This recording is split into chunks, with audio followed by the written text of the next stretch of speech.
భగవంతుడు ఈ శరీరాన్ని ఇచ్చినప్పుడే నిర్ణయం చేసేస్తాడు ఎవడెంత సుఖపడాలో ఎవడెంత బాధపడాలో. ఎలా?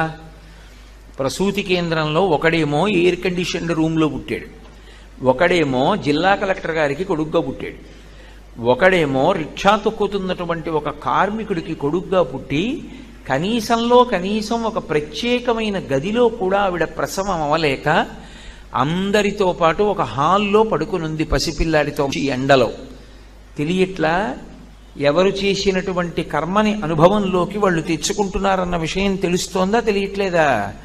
కాబట్టి భగవంతుడు ఈ శరీరాన్ని ఎందుకు ఇస్తాడు అంటే దీనితో ఎప్పుడూ 3 పనులు జరుగుతుంటాయి. ఇది బాగా జ్ఞాపకం పెట్టుకుంటే అసలు మనం ఎందుకు శరీరాన్ని జాగ్రత్తగా ఉపయోగించాలో అర్థమవుతుంది. శరీరం లేదనుకోండి, సుఖం ఎలా అనుభవిస్తారు? దుఃఖం